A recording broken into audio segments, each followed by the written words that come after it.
kọjá mi o alánú gbogbo wa kó má ní kọjá wa.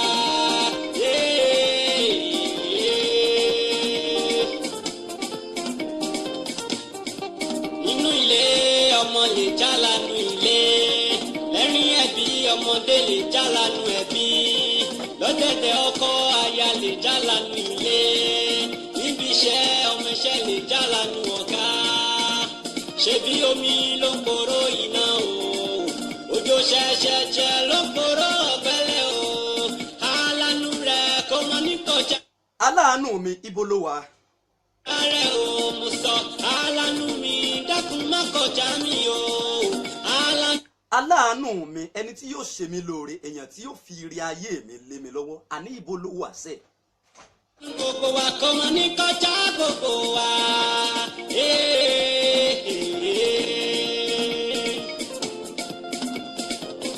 ilé àánú mi ló mọ ọmọ yọ o ilé àánú mi ló mọ ọmọ yọ ó dánú. ilé àánú mi ló mọ́ sẹ́ẹ̀ ọjọ́ àánú mi rèé ọlọ́run ọba mi mo mọ̀ tún dúpẹ́ èmi àti yín lájọ dágbére níjẹjọ wípé àjọ pàdé lénìí wípé tí ẹlẹ́mi ò bá gbà á tọ́mọ aráyé ò dẹ̀ ṣe tánàdí mo wípé àjọ pàdé a mà tún jọ pàdé rèé ọlọ́run ọba mi ìbà rẹ̀ ò kábíyèsí ọlọ́run ọba mi àkìkì tán ọba àláwùrà. ìlọ́kàn tí mo ṣe mí gbé ká ọpẹ́ olówó ni mi lóde ọmọ ọ̀yọ́ alánú mi ló wọlé bá mi jọ ìlànà mi ló mọ alánú mi máa bọ̀ wá. ìlànà mi ló mọ alánú mi máa bọ̀ wá. ẹ mọ̀ tún kú ojúmọ́ lẹ́ni ẹ tún kú ojúmọ́ mọ́mọ́ ní gbogbo bíi kíbi tẹ́ ẹ bá ti ń wò wá káàkiri àgbáńlá ayé àwọn ènìyàn pàtàkì àwọn ẹni bí ẹni àwọn èèyàn bí èèyàn wọ́n ti ń darapọ̀ mọ́ wa. Simaj Ṣèyí Ọmọ́túndé you are most welcome sir.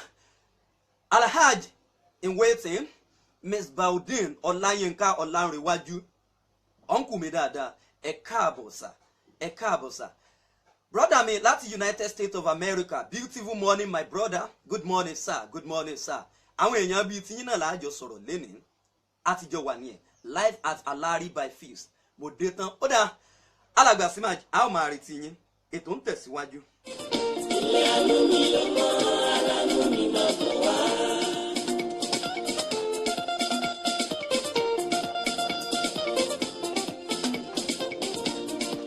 afẹ́fẹ́ olókun ó yá máa bẹ̀rẹ̀ tèmi bọ̀ wá. Holy Ghost ó yá máa bẹ̀rẹ̀ mi bọ̀ wá kọ́mọkọ́mọkọ́mọ. Holy Ghost fire by force gbogbo ibi tó oore mi bá wà ọlọ́run ọba jẹ́ kó tẹ̀ mí lọ́wọ́ àti gbogbo àwọn ènìyàn tí wọ́n ń wo ètò yìí káàkiri àgbáńlá ayé kábíyèsí ẹwà èdè Yorùbá ẹ mà káàbọ̀ ara àwọn onígbọ̀wọ́ wa náà ni. máa he jẹ́ ó yá máa bẹ̀rẹ̀ mi bọ̀ wá. anywhere you dey ó yá máa wá mi bọ̀ wá. àní mo fẹ́ kọ́lé bí tẹlẹ́gbẹ́ mi fẹ́ lóhun rere bí ti ènìyàn rere kí n dolówó kí n rówó fi gbé ọ̀gá kí n dàláyà rere kí n rójú rere Olúwa. Èdùmàrè gbogbo àwọn tí wọ́n bá ń tọrọ aya tí wọ́n ń tọrọ ọkọ lórígun bíi tá a wà yìí ọlọ́run ọba bá mi pèsè fún wọn. àwa tá a ti ní má jẹ́ àyànkú má tún lè wá ká ọlọ́run ọba àdúrà ni mo gbà torí pé tó o bá ti wà pẹ̀lú èèyàn kò sí ẹnì kankan tó lè takò nítọ̀hún. Alhaji Akíntọ́lá Musbau Ayọ̀bámi ó lẹ́nu dádì ẹ̀yin náà máa lẹ́nu sá yóò máa ju ẹ ṣe o mọ̀dé yìí àmísà. ìyá ṣé yẹn ni mò ń bẹ̀bẹ̀ o lọ́jọ́ orógbó kí n bá wọn jùmọ̀ kọrin ìlànà mi ló mọ alánú mi máa bọ̀ wá.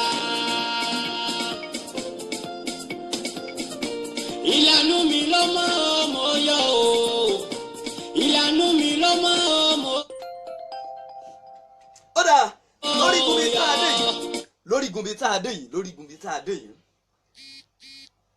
akíkanjú ọmọ lèmi tí í ṣe bí akọni JCMC Ayọ̀dèjì Sodiq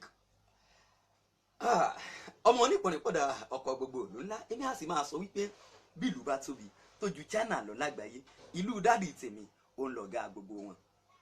lábala bíi tá a dé yìí gbogbo ọmọ bíbí ìlú Ìpọnrin pátápátá a kó ara fẹ́ra kù ẹni wa ènìyàn wa Alhaji Abdulrahman akọ̀wé tí wọ́n jẹ́ ọ̀kan pàtàkì lára wa. ìjẹta òun náà ni wọ́n wọ́ káàlẹ̀ sùn. Èdùmàrè àárọ̀ wa lójú á bá wa di ipò wọn, á bá wa di ipò wọn. àwọn jẹ́ chief imam fún Chevron ní Àjà. Ọlọ́run ọba á tù wá lọ́kàn. gbogbo ẹ̀yin àgbàlagbà president mi Alhaji Abdulrazak minister Ọlọ́run ní Ṣọlá akọgi wọ́n sọ pé kì í sunjí o. ẹ dákun ẹ dákun. ó dà gbogbo ẹ̀yin èèyàn tẹ́ ẹ ti ń wò wá ẹ káàbọ̀. èèyàn pàtàkì Taofik Afọlábí tó jẹ́ olùdarí Ojútólé blog www.ojutole.com entertainment news òun ẹ̀yin fẹ́ gbé sórí afẹ́fẹ́ ni bá a bá ti ń gbé sí orí www.amm.com.ng láti orí www.ojutole.com náà láti ń gbé ẹni wá ní ìyẹn wá ní. kò bá jẹ́ nínú Aláròyé newspaper náà lè ti fẹ́ polówó ẹ kàn sí Taofik Aláròyé ẹni pàtàkì ni ẹ ṣeun. brother mi Adéwùmí Aliu, you are most welcome, God bless you. ó dáa ẹ jẹ́ ká máa tẹ̀síwájú. kí ni mo mú wá fún yín lénìí kó tó di pé arábìnrin Fisáyọ̀ Alárì by Face kó tó di pé wọ́n á wọlé? kí ni mo mú wá fún yín lórí ètò lónìí? lọ́jọ́ onírè ń pínrè màkàṣáyín ní tèmi gbà o. lọ́jọ́ onírè ń pínrè lọ́jọ́ onírè ń pínrè màkàṣáyín ní tèmi gbà o. méjì bá dé bọ́jọ́ bá rọ odò kí ṣàlàyé rí gbà. lọ́jọ́ onírè ń pínrè lọ́jọ́ onírè ń pínrè màkàṣáyín ní tèmi gbà o. bá a gbá lé tán bá a gbá ta àkìtàn yìí ṣàlàyé rí gbà. lọ́jọ́ onírè ń pínrè lọ́jọ́ onírè ń pínrè màkàṣáyín ní tèmi gbà o. ó dáa brother mi Adéwùmí Aliu, money bro, keep it rolling. All right, God bless you sir. gbogbo rẹ̀ òwúrọ̀ tí ń ti fetí mi gbọ́ kó tó dọ̀sán mi ni mo gbọ́dọ̀ fojú mi rí.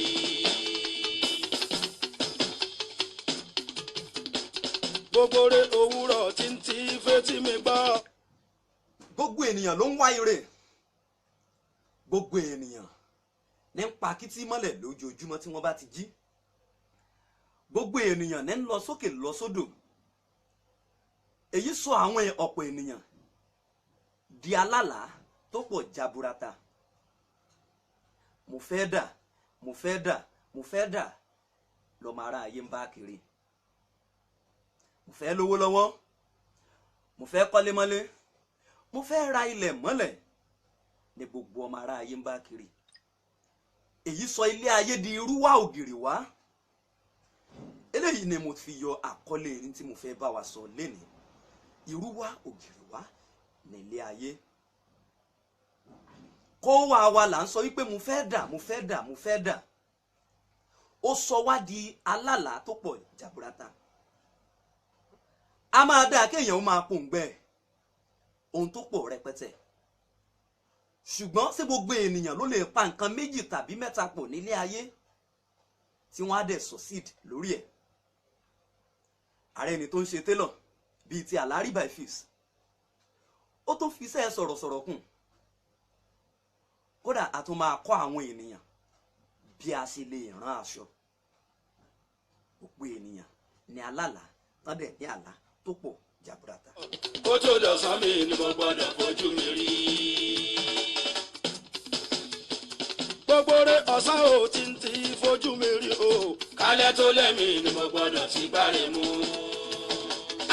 gbogbo rẹ̀ ọ̀sán ò tí ń ti fojú mi rí o. that is King Dr. Saheed Òṣùpá Ọbànlá. wọ́n ní pé gbogbo oore òwúrọ̀ tó ń tọ̀sán tá a ti ń tọrọ kédùmarè kó jẹ́ kó tẹ̀ wá lọ́wọ́. You cannot do everything in life, my brother, my sister. wọ́n ní a kì í dàgbàdàgbà àbí a kì í kérékéré ká tiẹ̀ má ju ẹnìkan lọ. You cannot do everything in life, but you can do those important tasks that gives you more confidence and separates you from the normal crowd. Irúwọ́ ògiri wà nílé ayé. O lè máa rí àwọn ènìyàn tó fẹ́ràn gẹ́gẹ́ bí ètò tí mo sọ kọjá níjẹ̀ẹ́jọ́. Ariwo ó pọ̀ nínú ayé. Ẹnu lásán bíi tajàkàrà ní tọkọ ọmọ ènìyàn. Pàápàá jùlọ àwa ọ̀dọ́ ìsàn yìí. Wọ́n dà. Ó ti sọ ọ̀pọ̀ ènìyàn di aláìláṣeyọrí nínú ayé. Ọ̀pọ̀ ènìyàn ni ò láṣeyọrí kan pàtó. Nítorí pé wọ́n dà, wọ́n sì tọ̀hún. Mi ò ní pé kó má ṣe nǹkan tó pọ̀. Èmi gẹ́gẹ́ bí èèyàn kan, èmi á máa design website. Màá máa sọ̀rọ̀ lórí atẹ́gùn. Bẹ́ẹ̀ ṣe ń wù mí lọ́wọ́ yìí. Máa sì tún máa ṣòwò. Màá máa tún kọ́ ọ̀yàn gan pẹ̀lú. Ọ̀pọ̀ àwọn ènìyàn kan wà tí Ọlọ́run ọba mi dá tó jẹ́ pé wọ́n wà talented, wọ́n wà gifted. Gẹ́gẹ́ bí ìwé alàgbà kan ni ó ní talent is not enough. O nídìí láti pa kítí mọ́lẹ̀ kó o kàn má jẹ́ alálà lásán. Torí pé òtítọ́ ni pé ó dára kí ènìyàn ó máa pòǹgbẹ ọ̀pọ̀ nǹkan nílé ayé o, má ṣì mí gbọ́ o. Ṣùgbọ́n bí ọ̀nà agejù tó bá ya méjì tá ò sì mọ ibi tá a yà sí, ọ̀nà àlàáfíà òun là á dojúkọ. Ọ̀rẹ́ mi, o lè má ṣe gbogbo nǹkan tó jẹ́ wípé ìwọ ń fẹ́ nílé ayé. Òun lórí ṣe o. Àbí nínú àlà wọ́n dà rẹ. Torí pé àlà wọ́n dà lọ́pọ̀ ọgbà a máa sọ ni di irú wá ògiri wá. Ọ̀pọ̀ àwọn ènìyàn ni wọ́n á rí ẹ gẹ́gẹ́ bí onígbéraga nígbà tí ìwọ bá yan nǹkan kan tó mọ̀ ọ́n ṣe ní pàtó tó yàn láàyò tó sì ń kóná mọ́, tí wọ́n ń fínná mọ́ kádàrá rẹ òun àyànmọ́. Ọ̀pọ̀ ènìyàn lá máa wò ẹ́ pé wàhálà ti ẹ̀gán ti ẹ̀ ti pọ̀ jù. Èyí tí mò ń gbìyànjú àti sọ ni wípé ohunkóhun tó o bá mọ̀ ọ́n ṣe máa tẹra mọ́ dáadáa. Alẹ́ tó lẹ́mìí ni mo. Gbogbo rẹ̀ òwúrọ̀ tó ń tọ̀sán kì í jẹ́ dalẹ̀. Kó jájẹ mọ́nú mi kì í má lálẹ́ lọ́jọ́ alẹ́. Gbogbo rẹ̀ òwúrọ̀ tó ń tọ̀sán kì í jẹ́ dalẹ̀. Ó dà kí n sáré pause ní orígun bíi tí mo dé yẹn, kí n sáré dánu dúró. Arábìnrin Fisáyọ̀ Alárì by Face, ẹ bá mi kí àwọn ará ilé, ẹ bá mi kí wọn. Ẹ káàárọ̀ gbogbo ẹ̀yin ojú tẹ́ ń wò wá, ojú tẹ́ fi ń wò wá ò ní fọ́. Ẹ ṣé gan. Kó jájẹ mọ́nú mi kì í má lálẹ́ lọ́jọ́ alẹ́. Ó rírọ̀ wá gba kọ̀ǹkọ̀ ni mo rà kórí mi má máa kọ́ re. Ibi ni ó máa kọ̀ látòní dọ́jọ́ alẹ́ mi Saheed Òṣùpá. Ó rírọ̀ wá gba kọ̀ǹkọ̀ ni mo. Gẹ́gẹ́ bí mo ṣe ń sọ tí mo ṣe ń bá a bọ̀ wẹ́rẹ́. Arábìnrin Fisáyọ̀ ẹ̀rín ni sáà. Síbẹ̀ ṣe ń wojú yìí, ẹ wo èdè bọ́n ṣe ra bá wa sọ̀rọ̀ yẹn. Ẹ rí i pé ohun yẹn gan ó ṣẹlẹ́kẹ́jẹ́ ó mìrìn jẹjẹ. Larry Àyìnlá, okay, bless up brother, thank you. Ọmọ ìlú mi ní pọ́ndà ọkọ̀ gbogbo ìlú ńlá. God bless you sir. Ó dà, arábìnrin Fisáyọ̀ Àlàbí wọ́n ti wà pẹ̀lú mi. Wọ́n ní máa pòrò Fisáyọ̀ lásán, màá máa pè yín bẹ́ẹ̀ tá a máa fi parí ètò yìí àmọ́ra wa. Alàgbà Kúnlé Afford, ó dá o, ó dá mi lójú pé ẹ̀yin náà ẹ bá wa pàdé lórí ètò yìí níjọ́ kan láṣẹ Èdùmàrè. Arábìnrin Fisáyọ̀, ẹ ti kí àwọn ará ilé bó o ní lóòrọ̀ yìí. Adúpẹ́ àlàáfíà ni. Àlàáfíà ni. Ibo la wà báyìí, kí lorúkọ ibi tá a wà yìí? Ọ́fíìsì wa workshop Alárì by Face la wà ní Sùúrùlérè Lágódà nílùú Èkó. Bẹ́ẹ̀ nílùú Èkó mi báyìí. Ọmọ ìlú wo ni arábìnrin Fisáyọ̀? Ọmọ Ògbómọ̀ṣọ́ ni mí. Ògbómọ̀ṣọ́, ọmọ Afògbójà, ìlú tí wọ́n ti mú ká tí wọ́n tún mẹ̀kọ́ yẹn gan. Wà orí yẹn á ti máa wù mọ̀ pé máa fún mi lówó lẹ́yìn ètò. Ó dà, who is Fisáyọ̀ Àlàbí? Yes, Fisáyọ̀ Àlàbí ọmọ kejì nínú àwọn márùn tí àwọn òbí wa bí. Tailor ni mí. Tailor pọ́nbélé. Tailor ni mí. Tailor pọ́nbélé gbogbo tán 45. Tó máa ń sọ ní àwọn Facebook àwọn social media yẹn wọn kọ tailor síbẹ̀. Wọn kọ tailor síbẹ̀. Àwọn ọlọ́mọ ń pè ní fashion designer. Fashion designer wà o. Àwọn tailor ní Fisáyọ̀. Tailor kágé káràn káwọn ká ṣe kó dẹ̀ wà pa. Inú mi gan dùn mo tiẹ̀ ti rí eléyìí tẹ́ fi sọ́run yìí mo ti rí ìdí iṣẹ́ ẹni láti mọ ni lọ́lẹ̀. ṣé àwọn ìpè ìṣẹ̀lẹ̀ tí wọ́n bá wa. Ó dáa. So ìṣẹ̀lẹ̀ ti bẹ̀rẹ̀ náà. Iṣẹ́ ti bẹ̀rẹ̀ àjùmọ̀ ni a máa ń tètè jí kò sí láàárọ̀ kùtùkùtù. Ó dáa. Báwo lẹ ṣe bẹ̀rẹ̀ kí ni nǹkan tó motivate yín pé iṣẹ́ dókítà wà nílẹ̀ ẹ ṣe iṣẹ́ nọ́ọ̀sì wà níbẹ̀ ẹ ṣe àwọn tó ń ṣe banking and finance ní school okay kí tiẹ̀ lẹ kọ́kọ́ rí ní school. Mo try to study all my life. I always want to be a mass communicator. Okay. So ìgbà yẹn gbà tí mi kéré dáàdi mi máa ra ní dáàdi mi àti godfather wọn ṣọ́ọ̀bù wọn wà lẹ́gbẹ̀ẹ́ ara wọn ní Àgùdà ní Ìjẹ̀ṣà. Okay. So wọ́n máa ń ra newspaper Guardian ni wọ́n máa ní kí wọ́n máa kà so mo máa jókòó mo máa àkàgbó yìí ni mo máa kà. So nígbà yẹn tí mo wà ní primary school mo mọ dictation gan tó gba àwọn òyìnbó gidigbo yẹn mo máa mọ̀ tó wọ́n fọ́n teacher mo máa mọ̀. So I always wanted to study mass communication. Nǹkan tó wù mí gan I love broadcasting. I want like iṣẹ́ broadcasting ni nǹkan tó wù mí gan ni. Gbogbo ẹ̀ náà lẹ́ ń ṣe pọ̀ ń sìn. Yes ṣé mo ń pè ọpẹ́ ni fọ́lọ́run adúpẹ́ fọ́lọ́run ọba. Gẹ́gẹ́ bí ọmọ nígbà tí ẹ̀yin fi ń dàgbà tí ẹ ṣẹ̀ṣẹ̀ ń dàgbà kí ni nǹkan tó motivate yín láti sọ wípé àníṣe èmi náà fẹ́ ṣe iṣẹ́ tailor yìí báwo lẹ ṣe bẹ̀rẹ̀ ẹ bá mi pa question méjì jẹ pọ̀ báwo lẹ ṣe bẹ̀rẹ̀ kí ni nǹkan tó motivate yín tó fún yín ní ìwúrí pé èmi náà iṣẹ́ yìí ó yọ kí èmi náà lè máa ṣe. Ok màá sọ bó ṣe rí gẹ́lẹ́ nǹkan ìṣẹ̀lẹ̀ nǹkan ni pé ẹ tí ẹ gbọ́dọ̀ parọ́. nǹkan tí màá bá wa ń bẹ̀ ó máa testify nǹkan ìṣẹ̀lẹ̀ ni pé there has never been a time tí mo sọ pé kí o iṣẹ́ tailor ni mo fẹ́ máa ṣe di sí nǹkan mo ti sọ nǹkan tó lè ṣẹlẹ̀ nǹkan ni pé ṣe ìgbà yẹn tá kéré mo wà bí ọmọ ọdún méje sí mẹ́wàá nígbà yẹn mo kàn sọ pé máa ránṣọ fún àwọn Haúsá gan àwọn Haúsá yẹn ọjọ́ wọn ránṣọ wọn fún máa ń pọ̀ gan.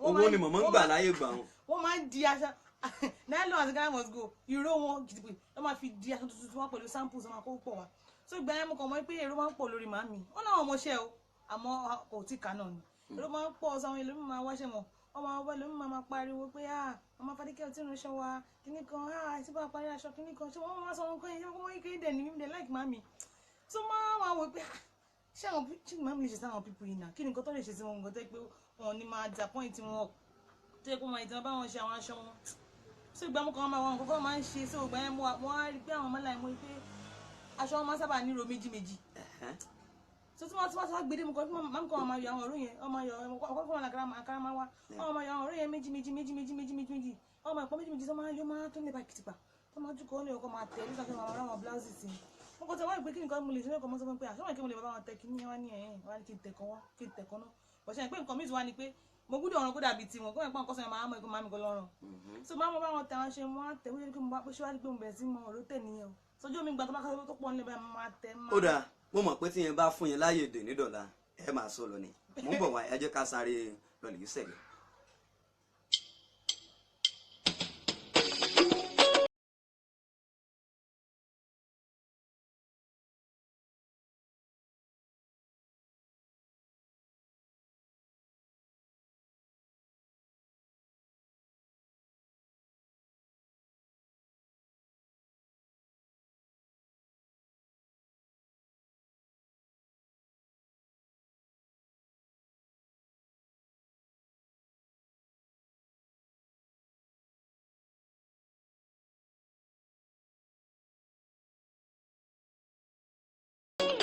ní ti Mario mo dúpẹ́ fọlọ́run ọba ọlọ́kùnrin ọba gbogbo ohun tí à ń rawọ́ sọ́lọ́run náà ni ó ṣe lórí gbogbo tá a dé yìí gbogbo ẹ̀yin tẹ́ ẹ bá ń ṣe wedding tẹ́ ẹ bá fẹ́ kí Fisáyọ̀ Àlàbí kó ránṣọ fún yín kó wà pa ẹ bá mi sáré dárúkọ àwọn handles yín ká tó máa tẹ̀síwájú.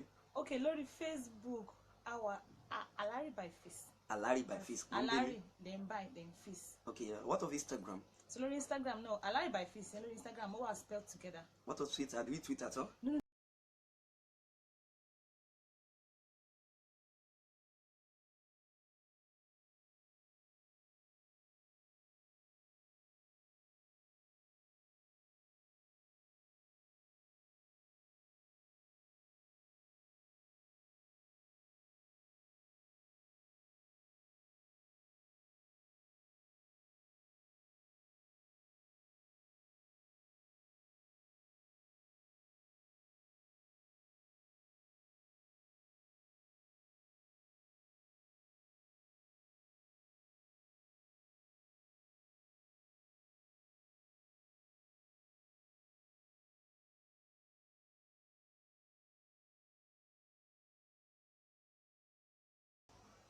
arábìnrin Fisáyọ̀ Alárìbáìfíìs,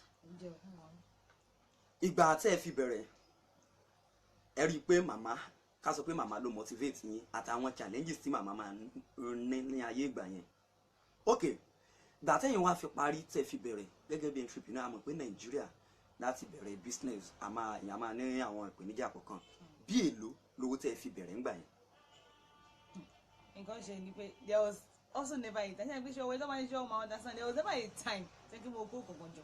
okay we just matter of getting a machine so ilé gangan ni mo ti bẹ̀rẹ̀ sí máa ṣiṣẹ́ mi kọ́kọ́ ní ọ́fíìsì. In fact office mo ní I think it's just about 2 years or 2 years plus. There's never an office. Ilé ni mo ti ṣiṣẹ́, living room mo ti ṣiṣẹ́ nílé. Lóòótọ́ nígbà yẹn o ṣùgbọ́n tó ní pé mo máa ṣọ́ rìn mi àti máa wà ní shop mo sì rẹ̀ pé àwọn outsiders làwọn client mi. Like màmí ní àwọn customers bí àwọn tó ara àdúgbò tó mọ ọmọ kíníkan ọmọ fadékẹ́ but most of my clients are outsiders like kò tiẹ̀ papọ̀ mọ́ra wọn rárá.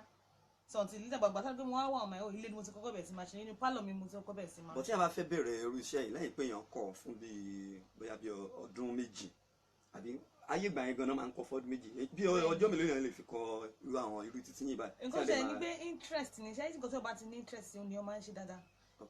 So tí o bá ti ní interest ìhà tó máa kọ sí nǹkan yẹn ó máa reflect ìhà tó yẹ máa kọ sí nǹkan yẹn ó máa affect bí wọ́n ṣe máa tètè pick àwọn nǹkan tó ń kọ́yàn and then the commitment. tó yẹ kí àwọn nípa òfin akóso lọ máa ń pè are you interested? So even our parents gan mo kì í jẹ́ kó máa force wọn pé wà lẹ́kọ́ tẹ́lọ̀ máa ń pọnmọ́ fúnra ni pé ṣo like tailor àbí máa mention nǹkan mi àbí nǹkan báyìí lóhun ẹ̀ so that ọmọ yẹn bá tọ́kọ́ ní interest ó máa wà easy láti kọ́ like nǹkan bá tẹ̀ ní kó máa ṣe nǹkan yẹn máa ń ṣe ó máa respond máa fún ẹ̀ positive response. ok kí wàá ní àwọn bíi àṣeyọrí títí yín nídìí iṣẹ́ àwọn èèyàn wo lè máa ránṣọ fún àwọn èèyàn wo. yes because customer òun náà ní àwọn àṣeyọrí èèyàn ok àwọn báyìí ni mo ti rán fún mo mọ̀ pé rán fún arákùnrin Semaj tán ṣe ìyàwó láìpẹ́ yìí tá a ṣe lábẹ́òkúta níbi ọ̀sẹ̀ méjì sẹ́yìn. àwọn ọmọ ìdílé allowed to mention people's names. We have some disabled clients. We have Junior Odia, Aurel, Chijombo, Aduniade. Okay. The same Adunia. Yes. Linda Ike was to be one of our trains. And wow. There are some couple of new person Bimbo David. We have even. Okay. Pastor, what of this pastor of Global Impact Church? Wow. That's my rush of fun. Oh, ọpẹ́ ni fún Ọlọ́run ọba. Ọpẹ́ ni fún Ọlọ́run ọba. Okay.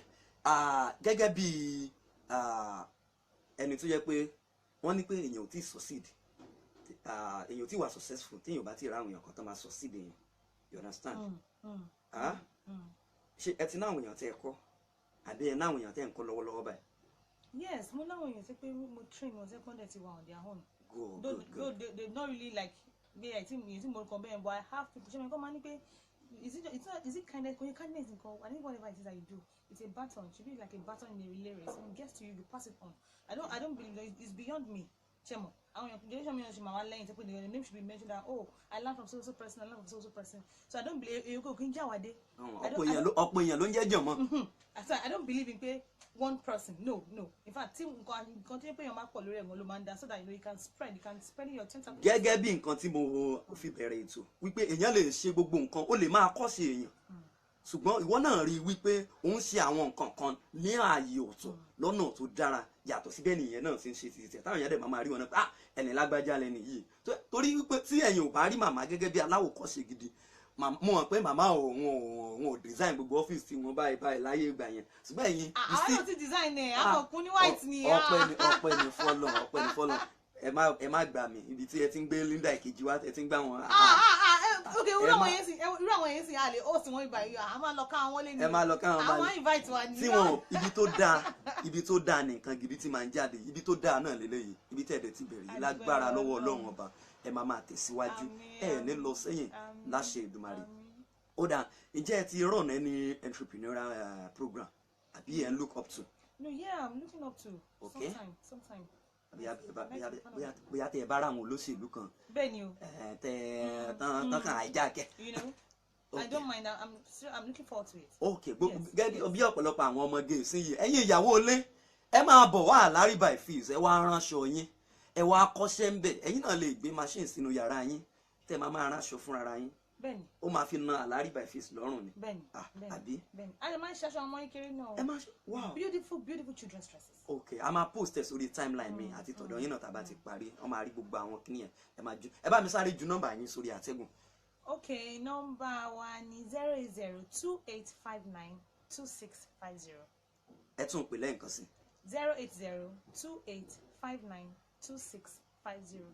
kódà ǹjẹ́ ok ẹ má ti jẹ́ kí n gbé yín kú lórí ti ẹ bá mi.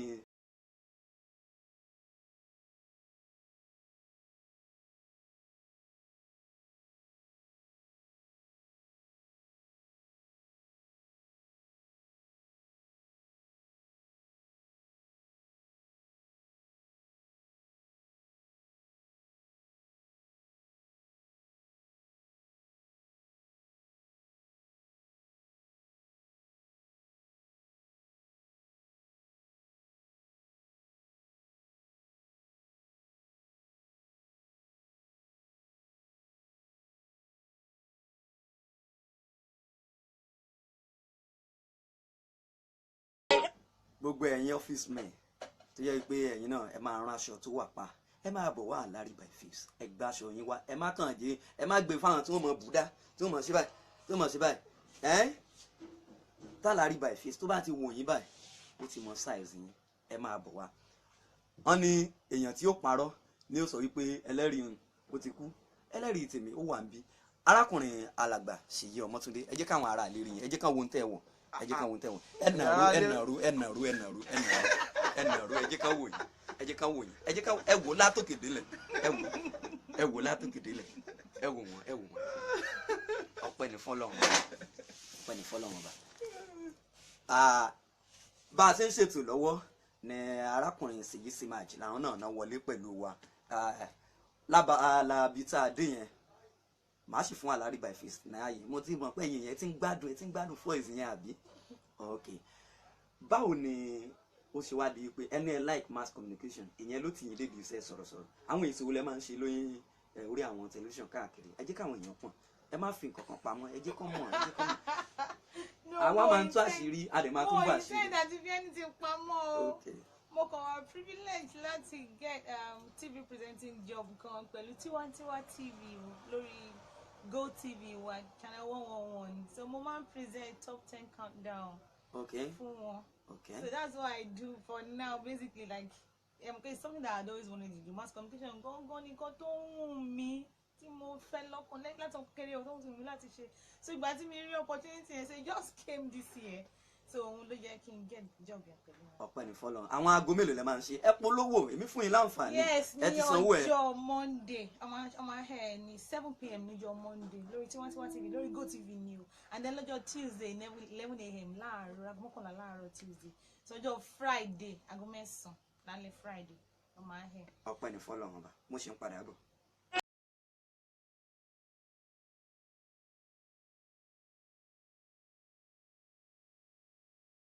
Ọ̀yàmá Azeez alápá tínrín tó ti di alápá ńlá àárín yín fàájì FM láti di ijọ́ mélòó Ọláyẹmí Àjídé Ayọ̀láyìn ká ń béèrè yín o I trust you my brother okay God bless you ẹ ṣé gan ṣé Jamaica lẹ́wà ní àbí Italy mo gbọ́ pọ́n lọ́mọ ọmọ oníṣẹ́wẹ́lẹ́ ti promote ó ti ń lọ káàkiri ó dà bẹ́ẹ̀ bá rí Saheed Àdìsá MC Perfect ẹ bá mi kí ara àwọn ọ̀gá wa dáadáa náà ni.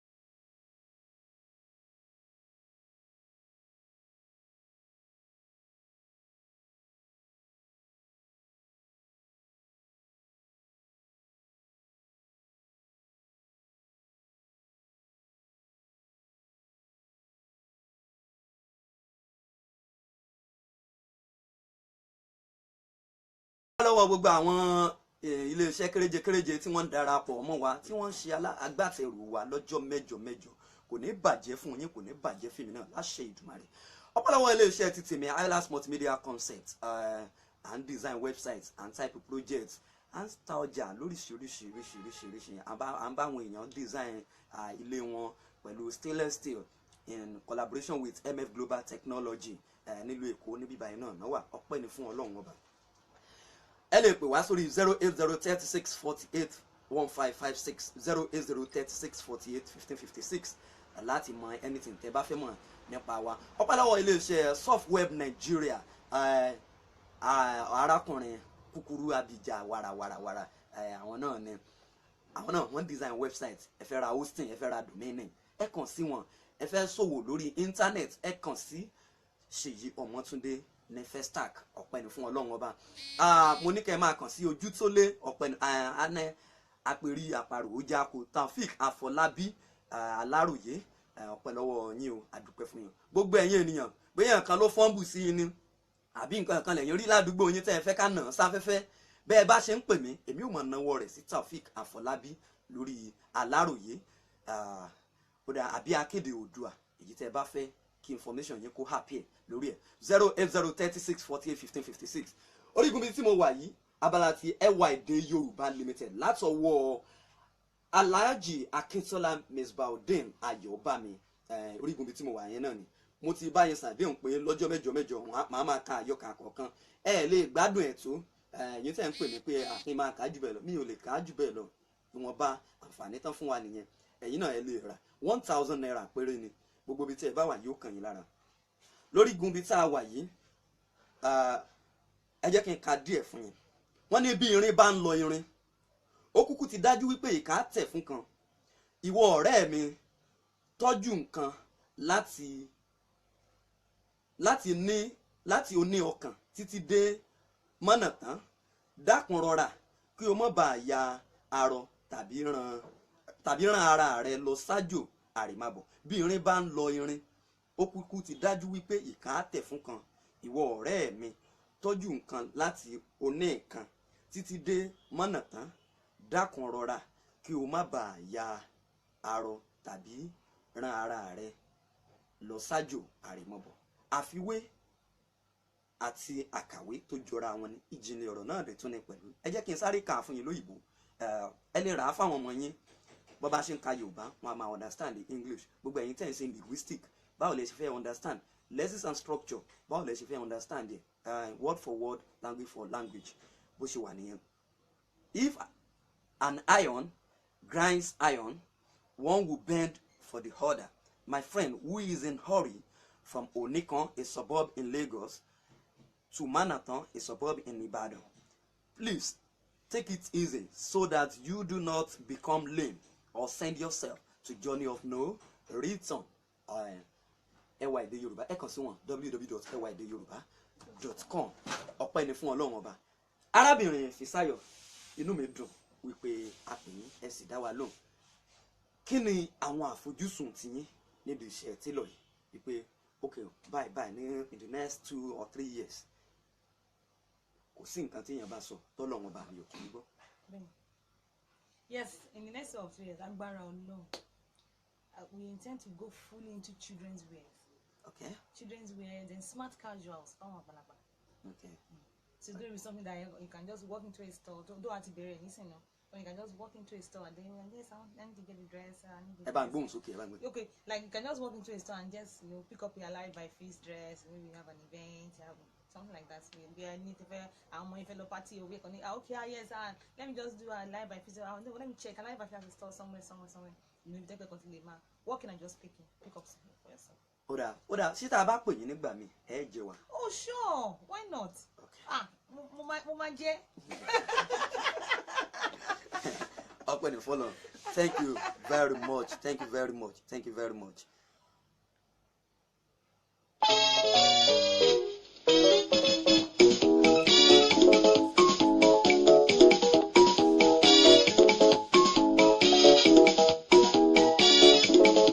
Ká má sọ ètò nù, ká má sọ ibi tá a ti bẹ̀rẹ̀ nù.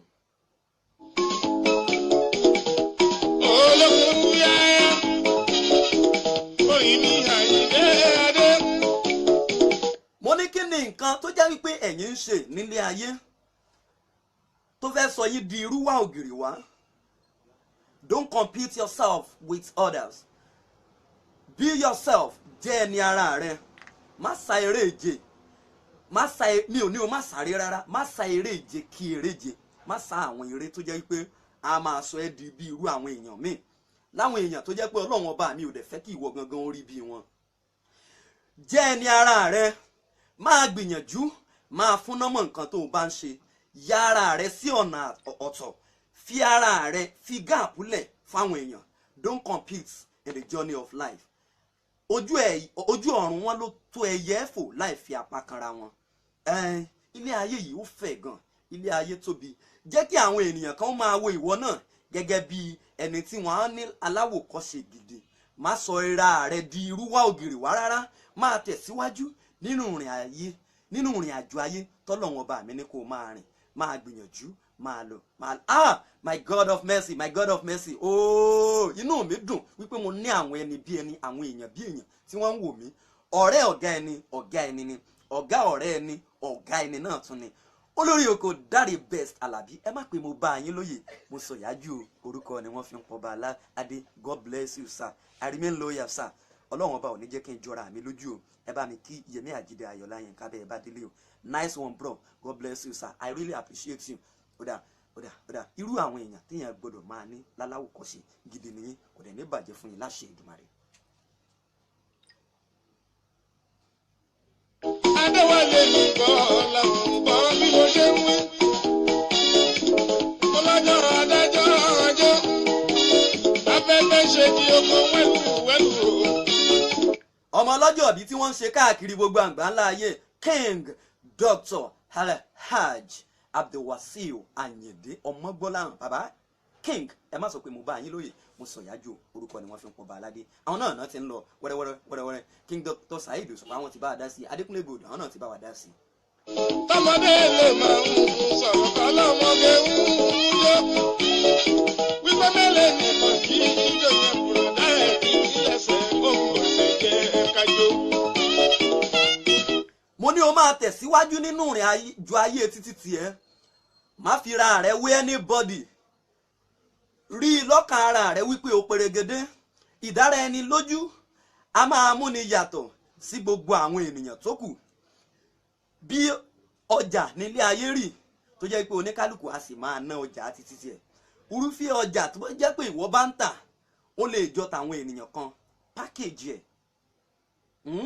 Tó bá jẹ́ wípé classroom ló wà tó o ti ń kọ́ ẹ̀kọ́, rí wípé òun fi àwọn àsìkò kan sílẹ̀ láti máa kàwé títí tiẹ̀ dáadáa. Tó bá jẹ́ wípé di iṣẹ́ okòwò ló yàn láàyò gẹ́gẹ́ bí Alhaji Fees, rebrand it. Don't be anybody. Èèyàn lè imitate èèyàn, bó bá imitate àwọn èèyàn máa rí wípé òun fi àwọn àyè kọ̀ọ̀kan sílẹ̀. Simaj, ṣé lè bá mi fún wa ní nǹkan kan tí bóyá lesbian àbáwọn èèyàn kan tán ti sọ nípa wípé kí èèyàn já ara èèyàn ara ẹni ká dẹ̀ máa gbìyànjú láti máa lọ ní wẹ́rẹ́wẹ́rẹ́. Báwo la ṣe fẹ́ sọ ní Yorùbá báyìí? Ẹ sọ lè bò kò sí lè tọ́lọ̀ wọn bá mi ò gbọ́. They say life is fighting for territory. Okay. If you don't fight for what you don't want will automatically take over. And apart from that, we were made to know that everybody, we need to participate in our own rescue. Yeah. Okay. Ṣé ẹ ti gbọ́? Ilé ayé ó ń jà fún àwọn nǹkan kan. Life is fighting for territory. Territory kan nílé ayé. Agbede ìpele agbede nǹkan nílé ayé. Máa rí wípé ó ń jà fún ìpele tí ìwọ bá wà. Torí pé tó o bá ṣe nǹkan tó o fẹ́ nílé ayé, nǹkan tó o fẹ́ á padà sí ẹ o. Nǹkan tá a fẹ́ nílé ayé kò ní ṣe wá, ní tá à ń fẹ́ la ṣe wá lágbára Ọlọ́run ọba. Kí máa fẹ́ léyìí ṣe lọ, mo dúpẹ́ lọ́wọ́ arábìnrin Fisáyọ̀ Àlàbí Alárìbá Fees tí wọ́n ti darapọ̀ mọ́ mi lórí ètò látàárọ̀. Lágbára lọ́wọ́ Ọlọ́run lọ́jọ́ mẹ́jọ títí ọjọ́ mẹ́jọ tá a tún máa jọ fi pàdé. Ayọ̀dèjì Sodiq Ọlálékan lèmi ń jẹ́, ọmọ wọn nípọnrin padà ọkọ̀ gbogbo ìlú ńlá. Èmi á sì máa sọ wípé bí ìlú bó bá tóbi tó ju China lọ lágbàáyé, ìlú dádì títí tèmi òun lọ̀gá gbogbo wọn. Jọ ìpàkọ́ ògbọ́sùn tí o, inú rere ó jẹ́ ni ojú tìró lọ. Má ṣe ìwà àbàjẹ́, má hùwà ìkà, máa tẹ̀síwájú nínú ìrìn àjò ayé títí tiẹ̀.